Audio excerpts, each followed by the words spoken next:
আপনারা এতক্ষণ যে পারফর্ম করলেন আমি বসে বসে দেখছিলাম, আমার কাছে মনে হলো অনেকদিন পরে নিজের দেশের মাটিতে খুব সুন্দর একটা স্টেজ পারফরমেন্স দেখলাম।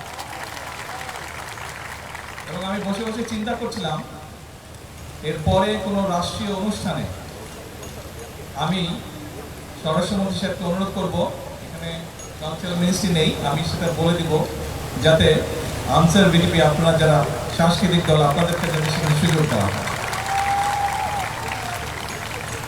এবং অনেক সময় বাংলাদেশ থেকে সাংস্কৃতিক দল বিদেশেও যায় নিজের দেশের কৃষ্টি কালচার তুলে ধরার জন্য।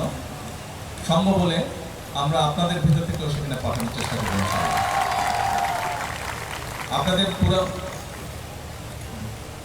আপনাদের সম্পূর্ণ অনুষ্ঠানটা সত্যি খুব সুন্দর ছিল, প্রত্যেকটা পারফরমেন্স খুব সুন্দর ছিল।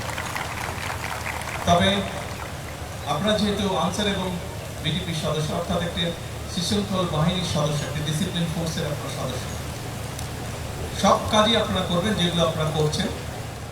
আপনারা সমাজ গঠনে, মানুষের সহযোগিতা, আইন শৃঙ্খলা সহ বিভিন্ন যে সকল কাজ করছেন, এই সবগুলো কাজ করবেন। যারা স্টেজে পারফর্ম করলেন, প্রত্যেকটা মানুষের কোনো না কোনো কোয়ালিটি থাকে, গুণ থাকে।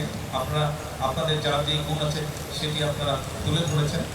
বাট সবসময় শেষ কথা মনে রাখতে হবে, আপনারা একটি ডিসিপ্লিন বাহিনীর সদস্য, এবং ডিসিপ্লিন বাহিনীর মূল বিষয়টা হচ্ছে ডিসিপ্লিন থাকা, শৃঙ্খল থাকা। কাজে এইটির উপরে জোর দিবেন।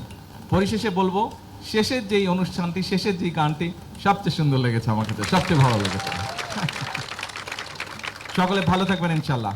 এবং আমি ব্যক্তিগতভাবে আমি দোয়া করি যেন এই যে আনসার বিডিপির যে কালচারাল গোষ্ঠীটি আপনারা যাতে ভবিষ্যতে ইনশাল্লাহ আরো ভালো, আরো সুন্দর করতে পারেন। আসসালামু আলাইকুম।